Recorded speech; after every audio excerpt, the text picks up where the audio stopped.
every night, and the highest earning team over the 8 rounds will win a $10,000 bonus. It's fast, fun, and easy to play. Go to ProFantasyRodeo.com to get in the game.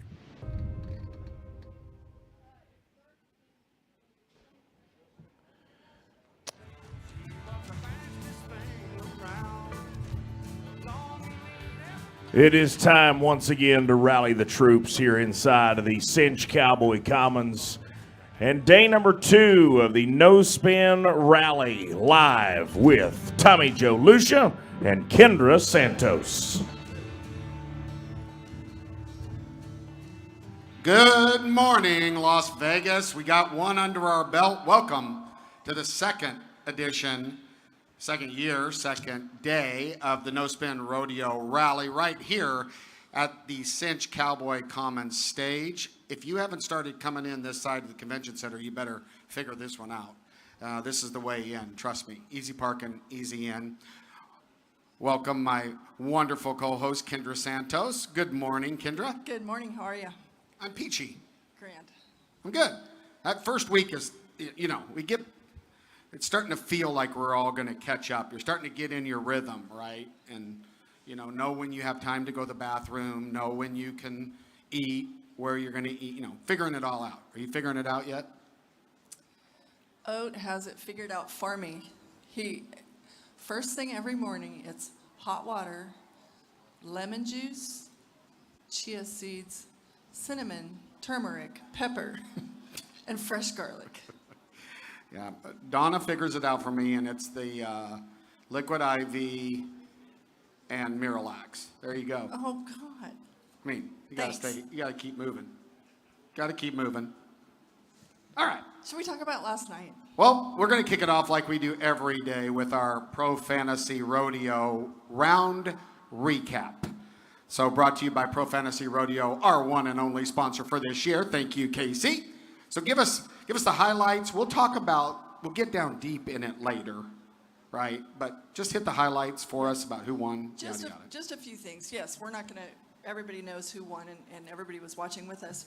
But a few things that were interesting to me before we just talk about the individual events were like the fact, I thought it was super cool and respectful to honor the 85 world champs at this 40th year in Vegas in the opening. I thought that was really neat. It was fun to see those people, and we're lucky that we have one of them to visit with us today, and Ted Noose.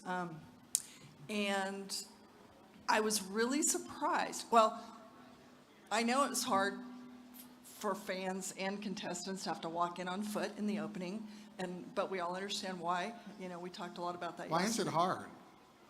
Well, I mean, it's a thrill for all of us, including if this is your first back number and you didn't get to ride in behind your flag, like that's a big thrill. I get it. But I didn't think it looked bad. No, It was good. It was a great. It was well played. Now the queens with the flags.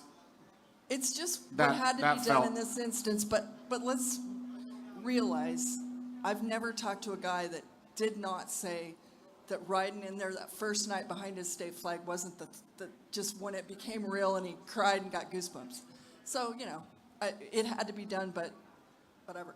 What really surprised me, and I thought it was very cool on the one hand, but when they opened with having the 3 NFR bullfighters in baggies fighting bull, I guess is a throwback, in part to 85 world champ Rob Smets. Yep. Like, I saw talking this after, and when I'm sitting there, and I'm like, these are our NFR bullfighters, you know what I mean? Out there with, like, a legit fighting bull. That kind of shocked me. Well, because that was when the bullfights, they were given buckles for the bullfight championship. I understand why they did it, but the fact that they put those guys... Okay. They're here to save our bull riders, so it was kind of big balls to put them out there to fight a real, legit bullfighting. I see what you're saying, by letting them compete. If one of them gets mucked out in the beginning, I guess you get my point. But anyway. I got the point. Got it. Okay. So, let's just roll here. Cooper Cook,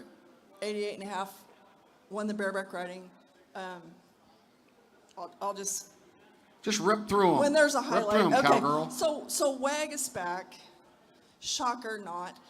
Won the first round of the bulldogging, and he's Winston McGraw. He's riding his horse Swamper, and Winston's hazing. Really sweet last night after the opening with the 85 champs, and then he had Oat on the stage with him to get that buckle. That's now Wag's 20th NFR Go Run buckle, and Wow. and Oat had 20 NFR Go Run buckles, so Oh, that's cool. that's And cool. those guys, when they see each other, they wave, and Oat waves like this, and Wagisbeck waves like this.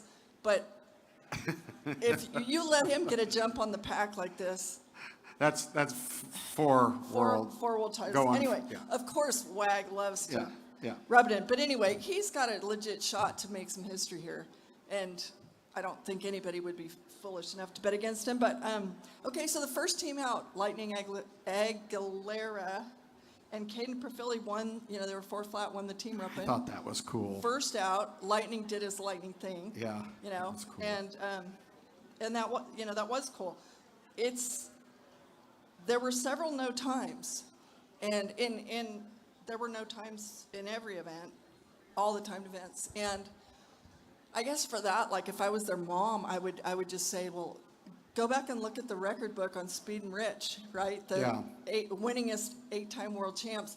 They almost every single time found a way to go out in round one, and then it just let their hair down for the whole rest of the week. So, you know, it's tricky when It's got that to happens. be. That's got to be a tough emotional blow. But we're going to get into that later. And We're gonna- also extra tough if you're 3-time reserve world champ Will Loomis and you're the leader of the pack this year and you go out of it in the first round. That's tricky stuff. But anyway, and also I will say that I saw Wag and Will before the rodeo, and we've all been wondering why Dakota Eldridge is walking around with a walking boot. Right. And he has a broken foot, so may or may not need surgery after here. But he's Now, did you hear how he broke it? Did he drop a panel on it? A panel, and they talked to me, and I don't remember all the details, but it's not like a joke. It's not like a hangnail or something. So he may need to have surgery after the finals, possibly. I'm sure he will.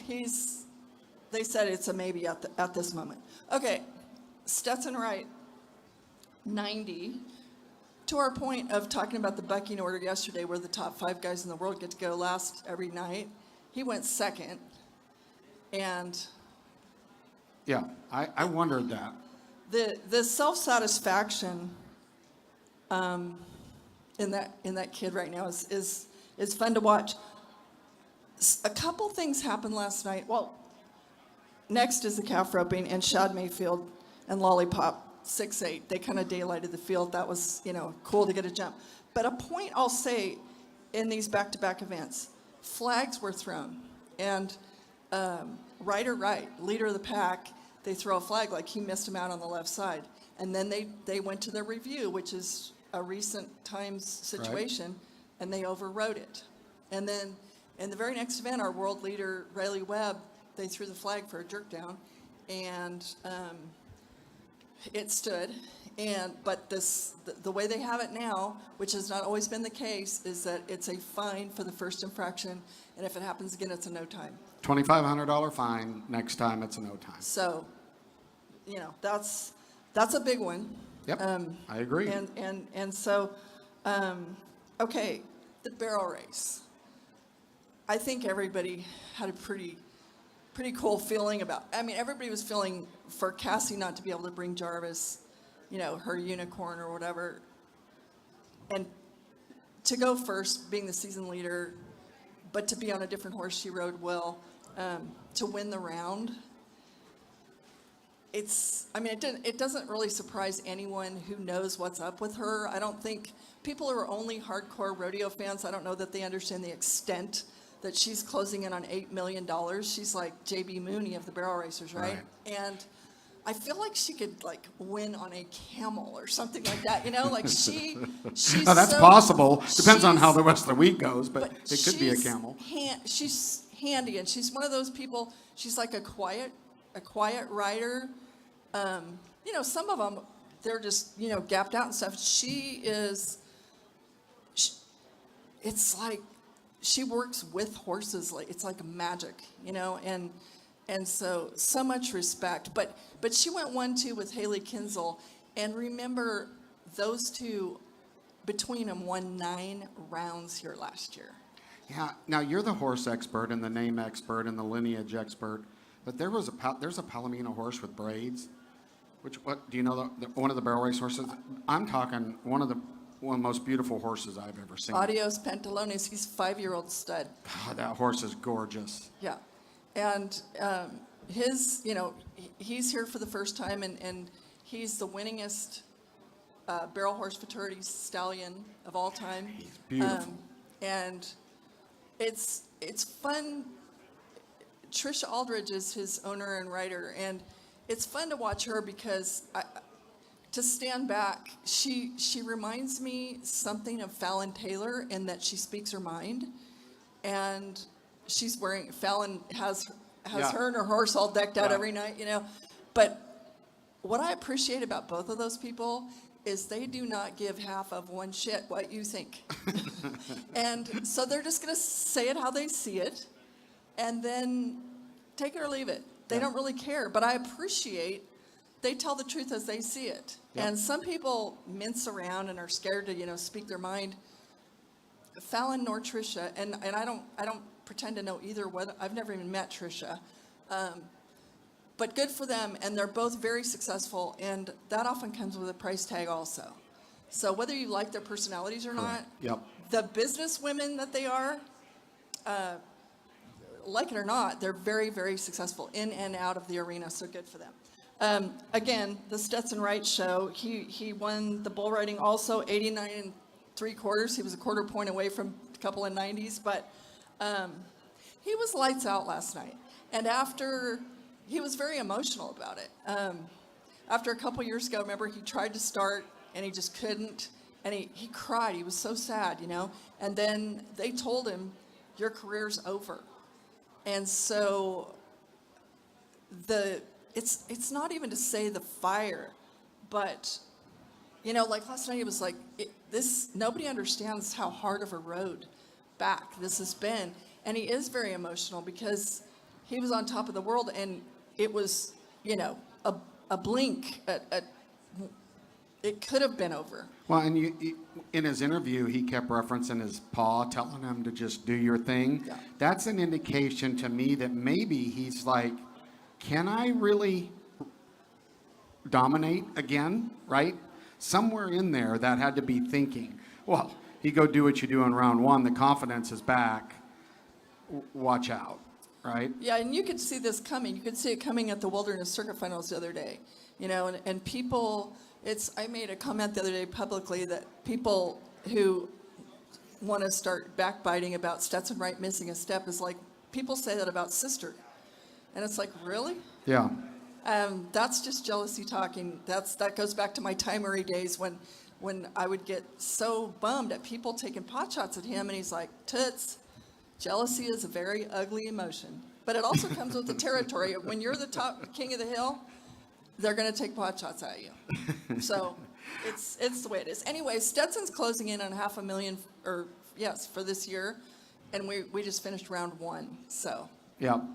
Well, and my Pro Fantasy Rodeo recap is going to be a little different. Throwback night. So some of my insiders sent me a picture of the judges' throwback uniform. So if you're watching this, we'll take a look. Did you see them? I mean, it looks like a blue candy cane, and you can darn sure see them. No vest, throwback. That's what they wore back then. And if you're listening to this on the podcast, these are like, I don't know that they're brush popper. They're probably Wrangler, but they literally look like they pulled them off the clown shelf. Because, a barrel man could wear this. Big white and blue stripes. Congratulations, guys, for stepping up and going throwback on that. Well, the thing is, those shirts look exactly like the vest they wore for years, and I'm assuming that looks like Wrangler attire. It probably is Wrangler, right? Yeah. I assume it's Wrangler. I can't tell from the picture, but it's pretty interesting, right? It looks pretty cool. Now, and then also I'll recap. Let's recap. Now, remember, on Pro Fantasy Rodeo, the big game, the one that you play for 10 rounds, started last night. So we're just going to quickly each day take a look at who's winning the big game. Big prizes, trailers, trucks. You can pick a Ram or a Ford truck. So let's take a look at who's winning, and you can see how you're doing. It looks like, let me look at it on my computer because I don't know if I can see it behind me. Hold on a second, people. Oh, there it is. Yeah, so Bad Idea, Jason Childers, he's got $260,000 won. Just to put that in perspective, old Tommy Joe here, he knocked it out of the park with $64,000 last night. He's just killing it, sitting there in the tattoo. So I'm in the tattoo league. So is Kendra. So is Mr. Garrett, who's producing this show for us. And so I'm going to go ahead, since we're going to start this off. Congratulations, Mr. Garrett, sitting number 1. He's the furthest from getting ink anywhere right now. How about a hand for Mr. Garrett? And you, my dear, are coming in strong at 9th. And I am 3 holes out from someone deciding where to put ink on my body. The basic is the winner. The winner decides what tattoo the loser gets, right? Yeah. Okay. Yeah. I know. Yeah, don't look. Garrett's got this cheesy smile on his face. We'll see if he stays in the top slot for the whole time. So anyway, now, so that's the big game. One quick other thing before we get into the show and our guest, which is cool. This is pretty cool, people, and I don't think people understand. Now the daily round games start. So if you've ever played fantasy and you got frustrated because you didn't pick the right guy, look at the round games. You save $5 if you have a big team. You come in there and you get to pick each day. You get more money. You know how they have the salary cap? You get more money. You just go to profantasy.com. You got a $650,000 salary cap, and it's a $10,000 payout per round. So consider doing daily.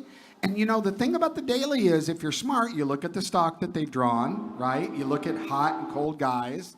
So you can really kind of play more right now. So Pro Fantasy Rodeo daily game starts today. Thank you for Pro Fantasy Rodeo. Thanks for our round recap. And now let's get into the fun stuff. Our guest for today is 40 years ago, beat Tough Edeman with a 90-point ride on Ivory's 189, I think, if I remember right. Welcome to the stage, a very outspoken, we're very happy to have Mr. Ted Noose. Come on up, Ted.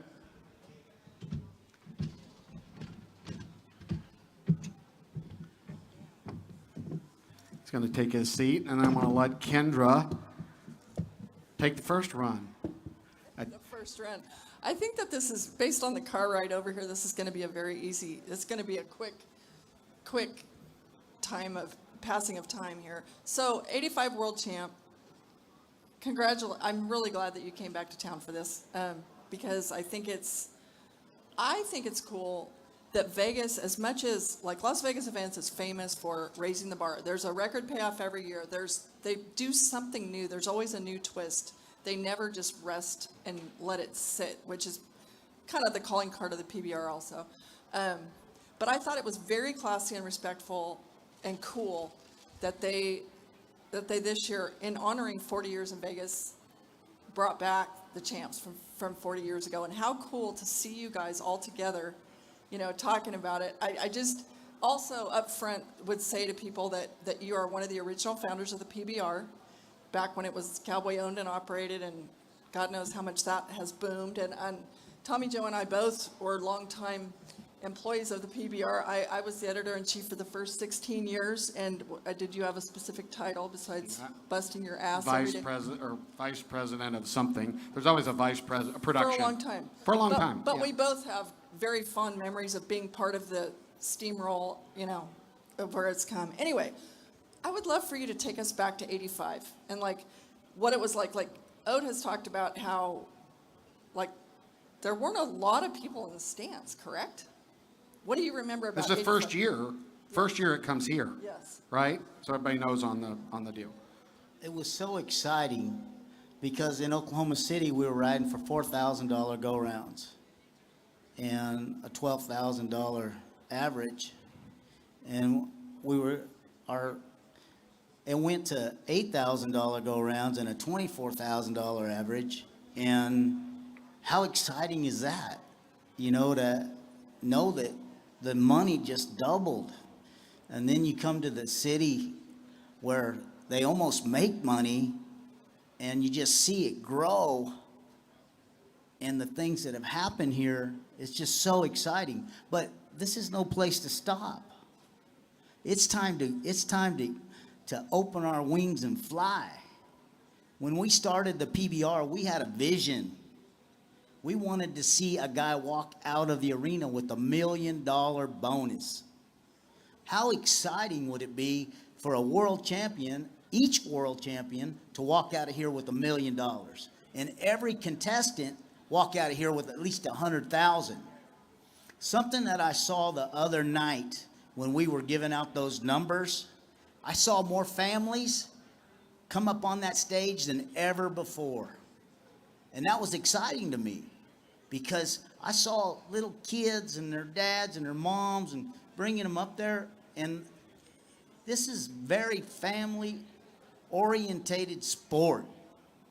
And I've come here and have had some really good finals, and I've come here and I've won almost zero. And if you win almost zero, you walk out of here and you had a very tough year because you rodeoed your behind off, and you leave here with nothing. I don't want to see families leave here with nothing. I think everybody ought to, we're in Las Vegas. They make money here. This is a city of money and lights. Let's see something happen. I think Vegas could make this thing so big that we're not just looked at as an individual. This is how these cowboys get together and have fun. We're a sport.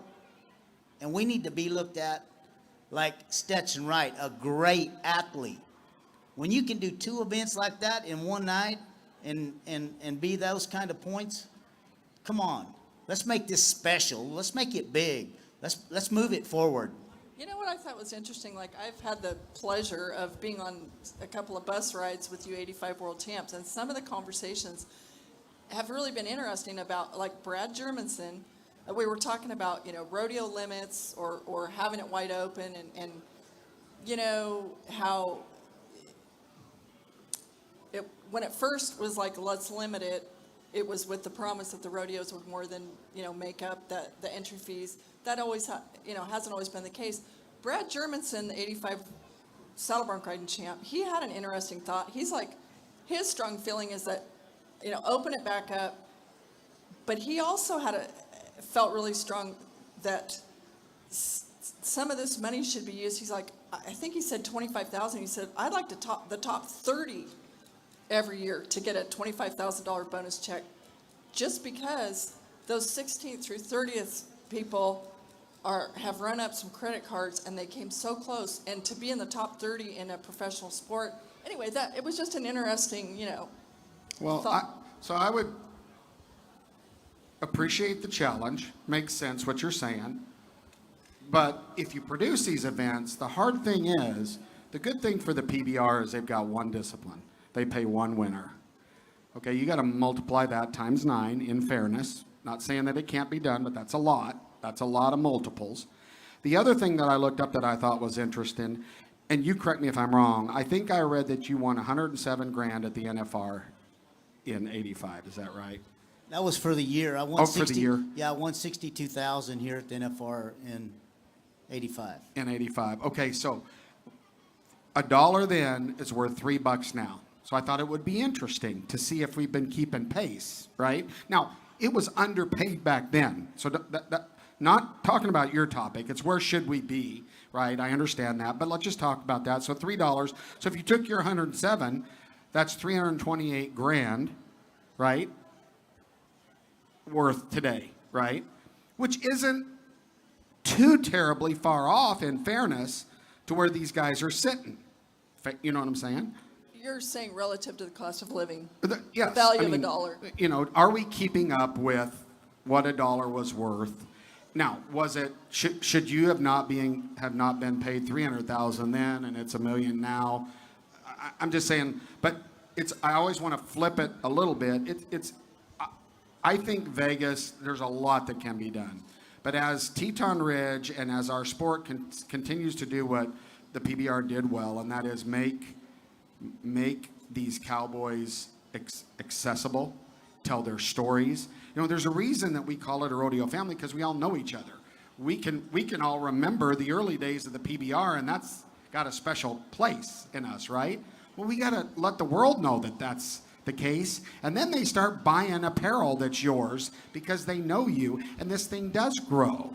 Right, and professional rodeo contestants are the most accessible professional athletes in the world, period. Because they have the least amount of stardom right now. Well, I'm just saying, last night, anybody at the South Point had access to walk up to Shad Mayfield or Stetson Wright. Like, that is unheard of in other sports. Correct, I agree. But if you build them up to the point where their endorsements are worth $500,000 a year, then they're probably going to have some security when they come to the Super Bowl, right? I'm just saying that when we get there, they're probably not going to be as accessible, because they'll still be great humans, but because when you reach that point, you got 3,000 fans that want you to sign their brassiere.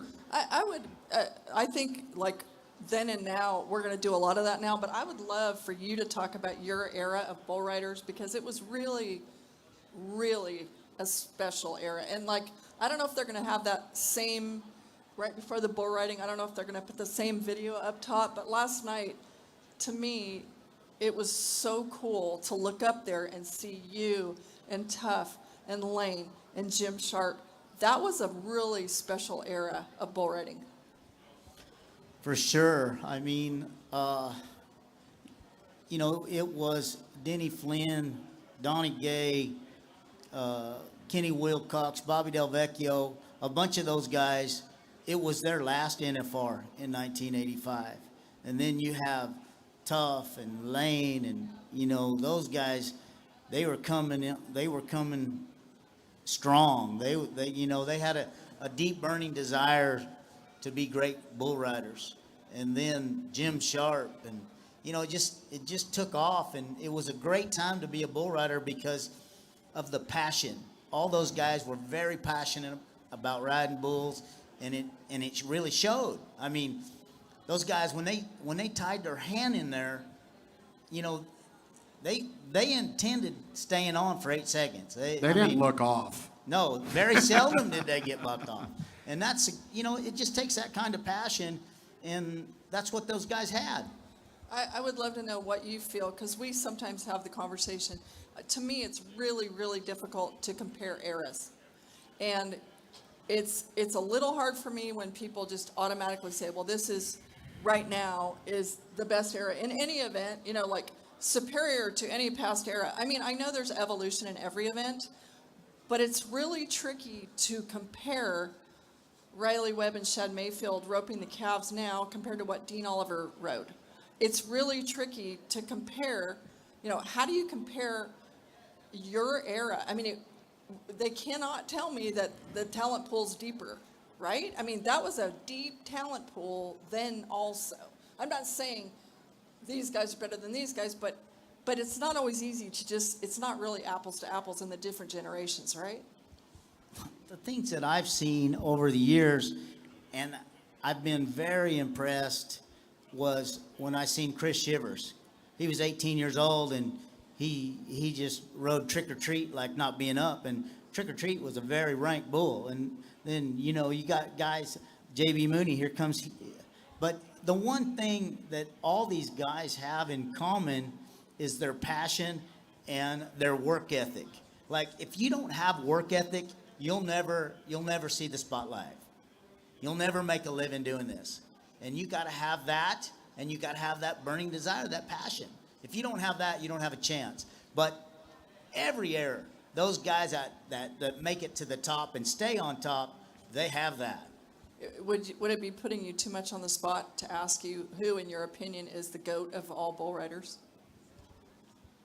I got a couple. I'm going to have to say Tuff, Donnie. I can't leave Donnie out, and I got to say Jim Sharp. For different reasons? Yes, for different reasons. Just Jim Sharp never bucked off. You know, when he was in his prime, I didn't care, you know, I don't know how many bulls he rode consecutively At here the NFR. at the NFR. Yeah. And I think Tuff's got the record for all-time, you know, staying on the most bulls over his career. And Donnie Gay's got the most world championships. How can you leave him out? Right, fair. And Donnie was a Donnie would, if he was here to get in on the conversation of whether or not there should be any rodeo limits, I know his answer, because he fueled up the plane and went. And so, you know, yeah, that's a whole nother thing. I asked you the day before this rodeo started, who is your pick this year? And you said Kai Hamilton. Why? I feel like, you know, he got on a real roll here at the end of the year. And whenever you get on a roll like that, you're carrying momentum, and he has a lot of momentum coming in here. And it showed last night, you know. He's got a gritty background too. He ain't soft, and I think that matters when you go 10. I would say, so I'm not going to put you on the spot, because I'd say, look, if you took the top 5, the animals have changed, fair, right? Yeah. Bulls buck different, right? Let's talk a little bit about that. Compare for us, and I'm not saying what's better or what's worse, but even in the PBR, things have changed, right? Things have changed. For sure. You know what these bulls are going to do, pretty much. They're going to do pretty much the same thing. They don't keep cheaters in the pen, and they used to, right, on the bulls. So let's talk a little bit about what do the bull herds look like then compared to now? Okay, the difference today and when we rode is like, I could go to Cheyenne and I might be 62 points and go out and ask the judge if I could have a re-ride, and there would be no way.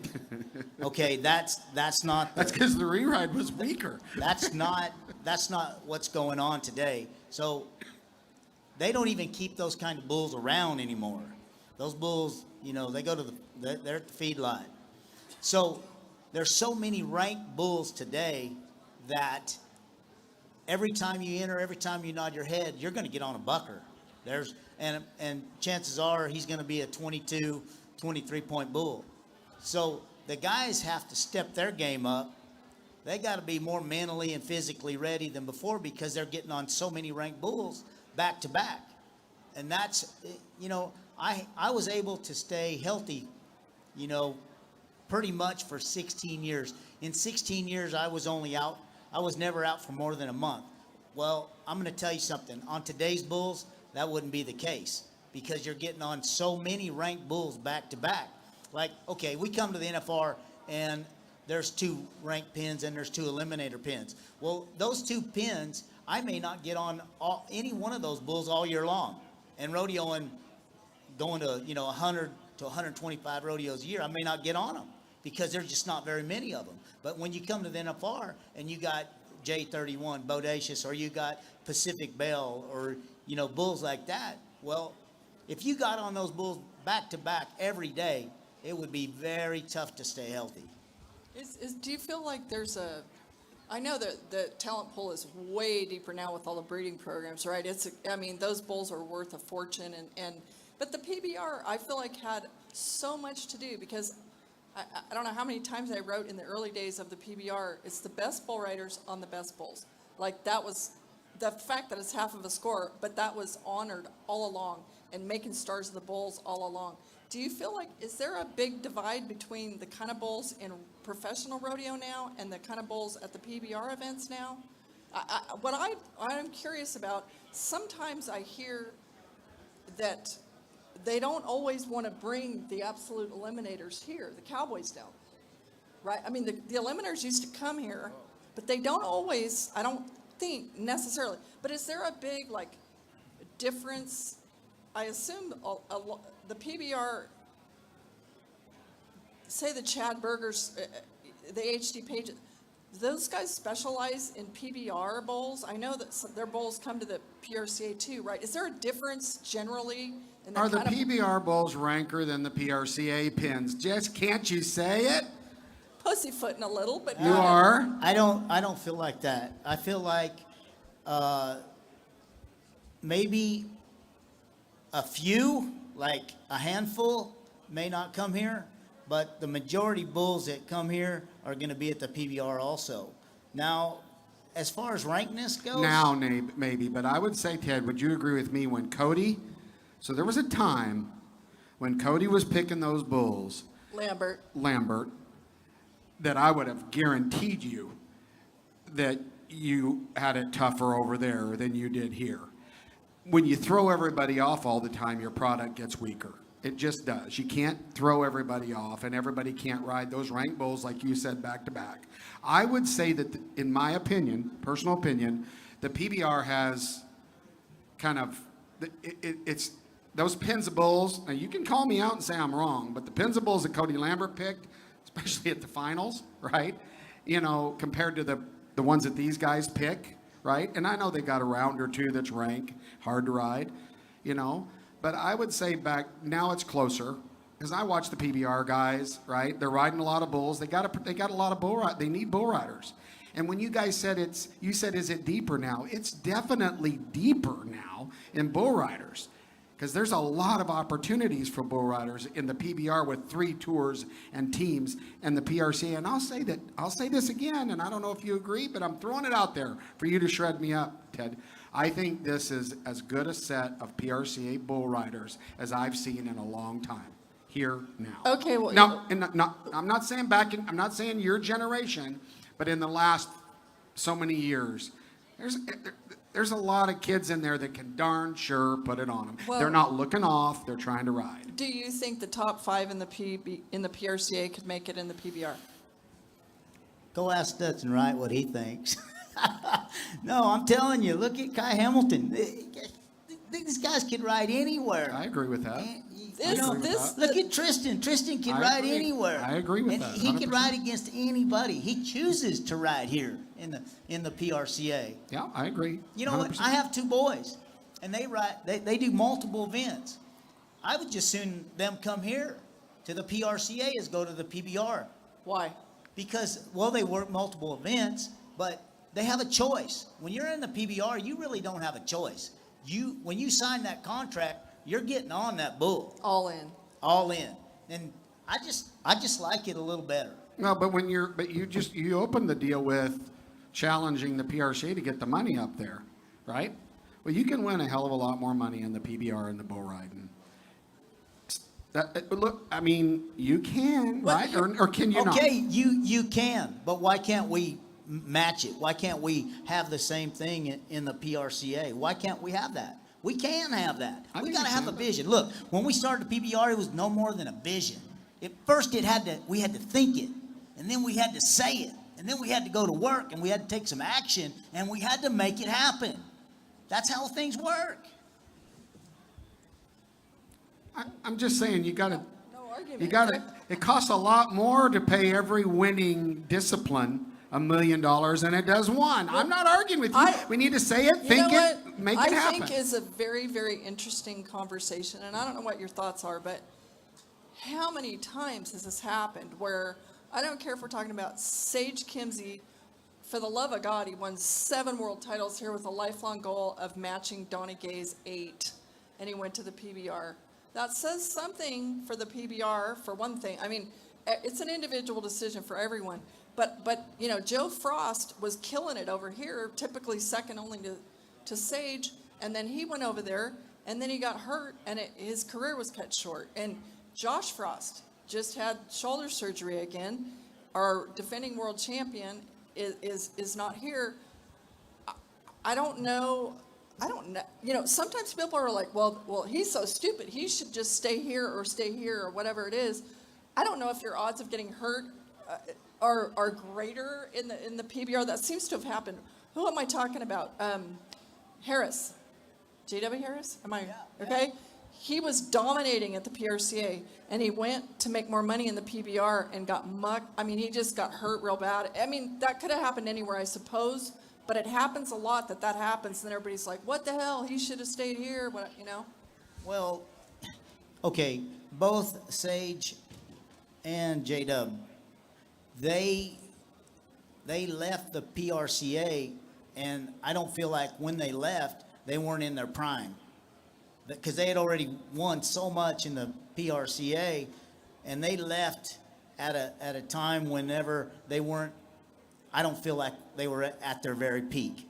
Okay, so if you leave this and go to that when you're not in your prime, well, you're riding against, I'm not going to say the very best guys. They are, I feel like the PBR guys, they are great, but these guys over here are no less. That's awesome. But I will say this, for the record, that Sage left here, to me, he left a lot on the table. And again, I respect everyone's decision to do what they think's best for their family. But he did go over to the PBR and win the finals, right, when he left here.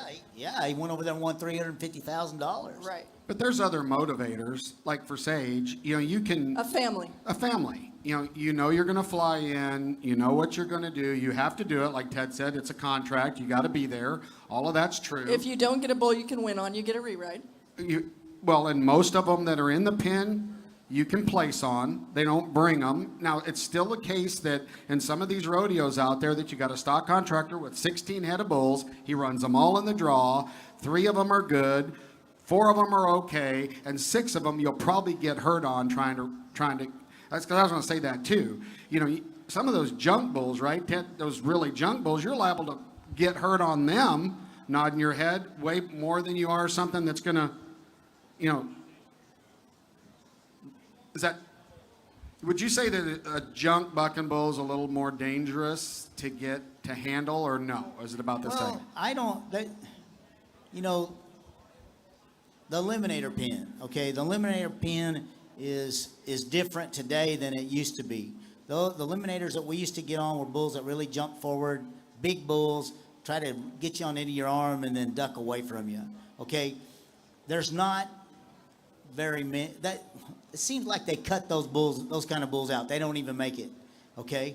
Because there's so many other great bulls, but they're still eliminator pin, but they're just ones that aren't going to be as honest and good to ride. They're a little more tricky. They might do something a little different. They might have a big belly roll. It's just they do something a little different, and they have a higher percentage of getting guys on the ground, okay? So let's say that's the eliminator pin. The other pin, the rank pin, is a pin that they ride them once in a while, and when they do, they're 90 plus on them. They're ranked bulls, and they can be ridden, but very seldom. And a guy can't stub his toe and ride a ranked bull. It'll never happen. I got a curveball for you guys. So from a girl who grew up at the timed event, end of the arena, committees struggle and complain and have a lot of heartache over so many turnouts at the PRCA rodeos in the rough stock events. And, people say it all the time, like, well, the timed event guys don't know what they draw till they get to the rodeo, and there are no reruns if you get one that stops or kicks or whatever. And so some people are like, well, should the rough stock guys get to know what they drew? And, they won't buy a plane ticket for a shitter, right? Well, like at our rodeo this year, we decided to go ahead and release a draw. So there was a time when I thought I would draw at 10. Days of 47 in Salt Lake City. But you're a freak. Nobody else does that, right? Yeah, well, not very many. Because I think that if they don't have the guts to come get on, or they don't think they can win, don't travel here. Why make them be here, right? Because that's what it's a mentality. But all the rough stock people know ahead of time what they got. But most of the winners, most guys that know they're going to ride everything will get on. Because they know they're going to. I mean, I understand you might. But at our rodeo, you're not going to draw one that you can't win on. At your rodeo, you do triple backflips to bring in all these stock contractors, and you've got Heath Stewart making sure every head is a chance. I guess so. That's fair. Fair enough. So that's not really the same. That's true. So should guys know? I mean, when rodeos talk, it's extraordinary amount of money when they talk about, my God, turnouts are killing us. But then I understand from the Cowboys' point of view, why should I buy a plane ticket for something that's a piece of junk, right? So what's the answer? Boy, it's hard to call. Whenever you're rodeoing and you're trying to make the NFR, you're trying to win the world championship, and if you have any chance to win any kind of money on what you have drawn, you have to go. If that's your goal, to be the world champion, you just have to go get on. When you don't go get on, you don't win. Well, I remember Ty. Of course, he was doing 3 events, Ty Murray, but his attitude, he would always say, I'm going to get on everything, all 3, everywhere I go, because you never know. An animal is a, has a mind of its own. They might wake up that day and have the day. Now, part of it, I'm sure, is because he had all 3 events, right? So he was going to go, so he was going to get on anyway. But then fast forward to today, and it's pretty obvious that the Steiner family manages Rocker's career very carefully, and if he's got one that's not a chance, or maybe is dangerous, or maybe is known to flip over backwards in the chute or something, he's not going to go. That's what they're pretty open about that. So there's different management styles on, do you go get on everything? I don't know. I feel like, you know what? It's a business call. It's like, how committed are you? How bad do you want this? Like, even though you may draw the one that you that's not your pick, a lot of times, just like, Ty Murray, his idea was he might have a good day. And I've had bulls that, one time I went to Prescott, Arizona, Charlie and I, over the 4th of July. I go look at the books, and there's 68 points on this bull that I have. I did not have a bad attitude. I went, man, maybe he'll buck. So they put a little turnback fence up at Prescott, and the catch pen gates right at where this turnback fence is. And I asked Harry, I said, Harry, can we run this bull all the way to the front? So he's right against the fence, and where he's already been out once of the catch pen. So he knew where the catch pen was. And this bull steps out, turns back right in the gate, and I end up winning Prescott on him. And it's like, okay, you gotta give it a try.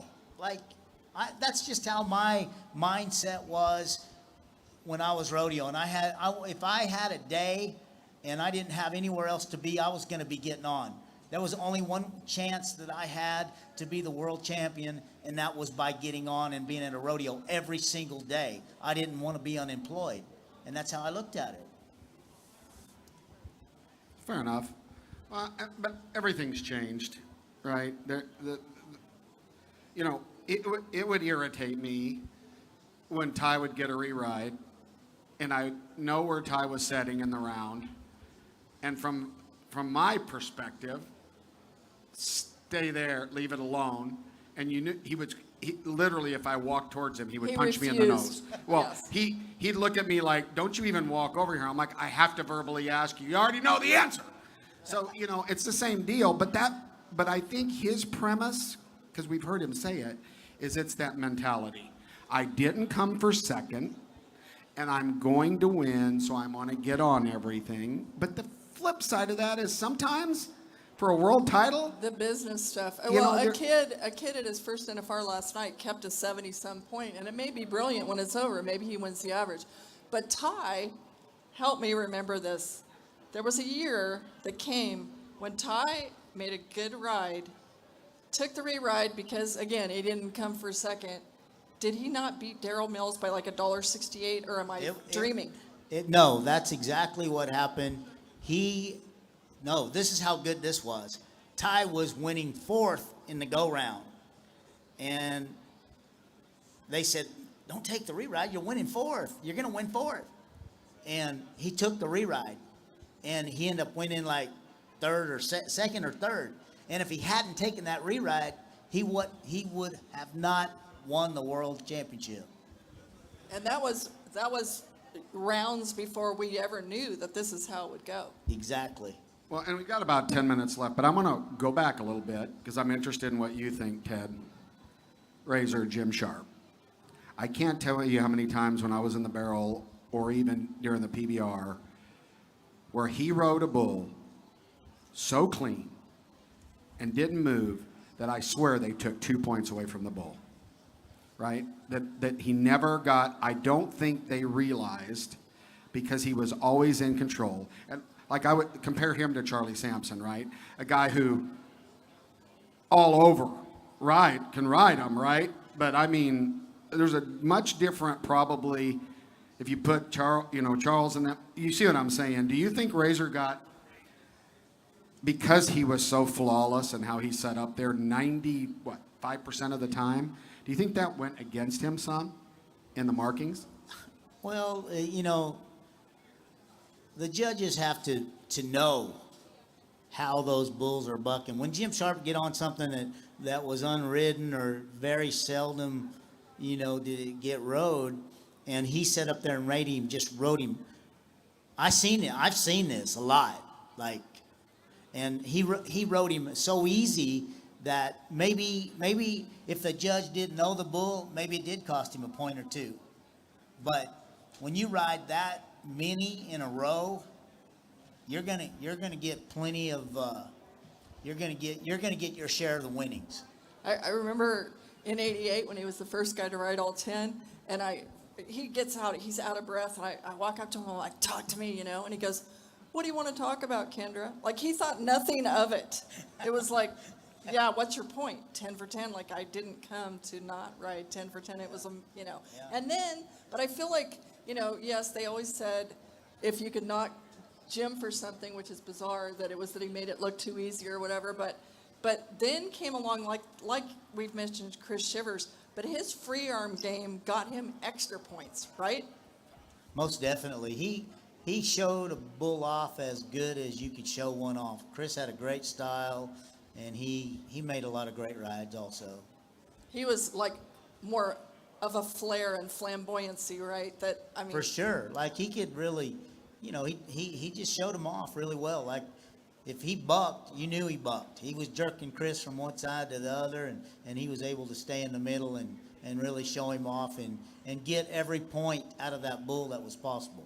One of the great promotions in Western sports history was Chris, the world champion, against the world champion bull. Was it Yellow Jacket?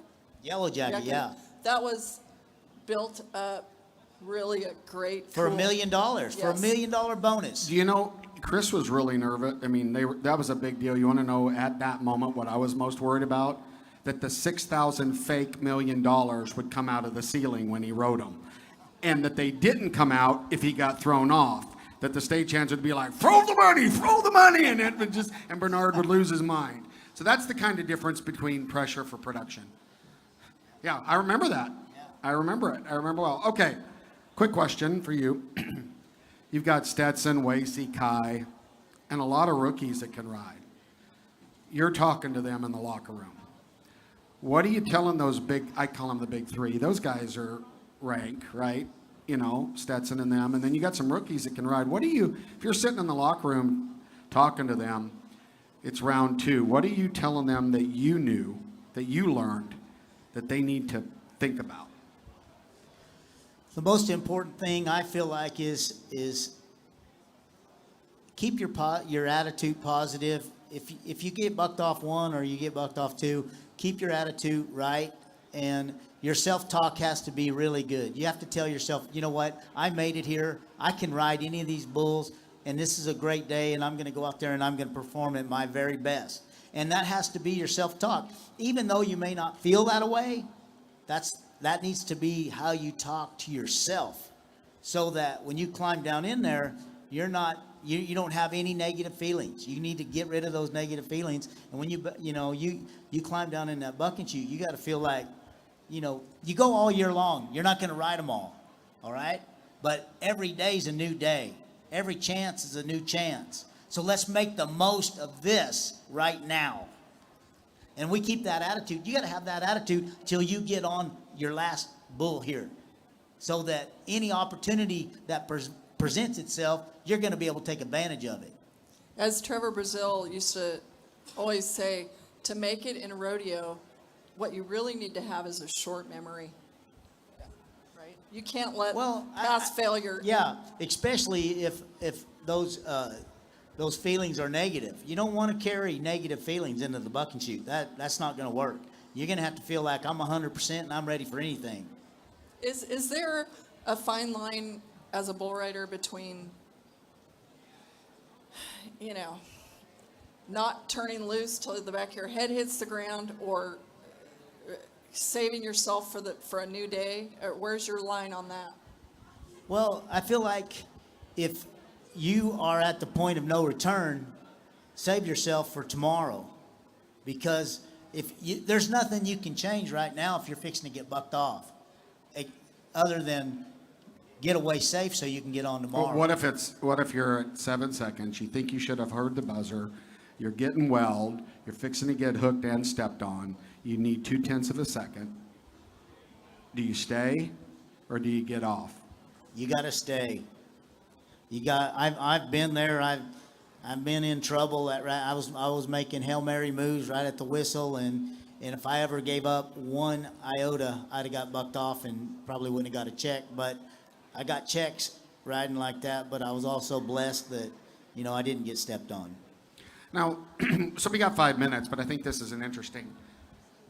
There's different, and Kendra and I have talked about this. Bull riders, I remember when the Brazilians came to the PBR, Adriano would be there when we opened the building doing crunches. And Justin would be taking a taxi home from having a drink or two at the exact same time. Can you remember, were you the workout guy? What was your routine back then before you rode every night? I mean, and it'd be interesting if that's changed any, right? Can you take us back to what you did morning of round 2 before you went down to get on? It's really cool because the YMCA here, Louis Field and I, we would go play basketball. We would, go do something fun and loosen up. That's and, cool. We'd take you go back to your room, take your shower, take your nap, and go to the rodeo. See, that's interesting, right, Kendra? Get your mind off of it. Play something athletic. Because all you're doing is sitting there thinking about it. That's pretty And cool. you weren't hammered all night? No, Did you say? Okay. I just want to make sure I heard what you said. Go ahead. that is, I came here for a purpose when I come to Vegas or to Oklahoma City. I wanted to win and I wanted everything right. And my mind was the most important thing that I needed to take care of and manage my thoughts, and that's how I did it. And that's why you're a world champ. It's cool stuff. I did notice at Rocker at the back number, there was a little different look in his eye than previous Rocker at the back number. Like and I don't think he had the horse last night, but I'm still telling you, he had a different. What do you mean? He looked like he was not just enjoying the moment, but he was locked in, right? He had a different air about him. He's still Rocker, but not quite as rocking as Rocker has been in the past at the back number. Controlling his emotions a little bit Well, more. and I think, yeah, I mean, you could just tell a difference. It was more of a Casey Field versus, right? It was like, I'm here, a maturity, which we've always said, and so I think you better watch out because everybody's like, oh, look what happened to Rocky. He didn't draw right. He didn't draw right. And I'll tell you, if you want to get critical, I thought the bronc riding probably could have been judged a little different, in my opinion. And the bull riding I thought was close. I still think they got it right in the bull riding. I don't know what you think. Here's what I like about Stetson is, personally, he doesn't have some of the strength that the other guys have because he's a littler guy and he rides. If you look how he moved his feet and his knees on that bull, right, to stay where he was. So we got like a minute and a half. Do you notice is there any traits of these guys? Did you watch it last night that you're like, that's going to help them, that's going to hurt them? Anything like that? The thing that I love the most about Stetson, and it goes back to Ty Murray also. Both them guys rode broncs, and they rode broncs very well. And I've seen Ty Murray's foot hit him right in the butt. And before that bull's front end hit the ground, he had him stuck before that bull's feet hit the ground. I've seen Stetson do the exact same thing over and over and over. And I think that's what the edge that both of those guys have on everybody else. that don't ride broncs as well as they do or did, because they have that instinct built into them. So when my foot comes out, I'm sticking it right back down there. I could never get away with some of the stuff that both Ty and Stetson, I could never let my head come up back the way they did. I wouldn't have any teeth. You know, that, especially on the, you know what I'm saying? And them guys can do it and do it well. Athletes. They're so athletic. Both so of them athletic. are cats to me. So much. And okay, I know we're about done. Thumbs up or down. This time we have quarter points at the NFR, and you guys at the PBR are about to have 1/10 of points. In favor? I love it. The reason why is because there won't be so many splits. Okay. Yep, that's cool. Well, thank you for being a part of No Spin Rodeo. We're at the Cinch Stage Cowboy Commons. There's a bunch of cool shows coming up later today. We'll see you tomorrow. Thank you, Ted. First Lady of Pro Rodeo Journalism. We'll see you tomorrow.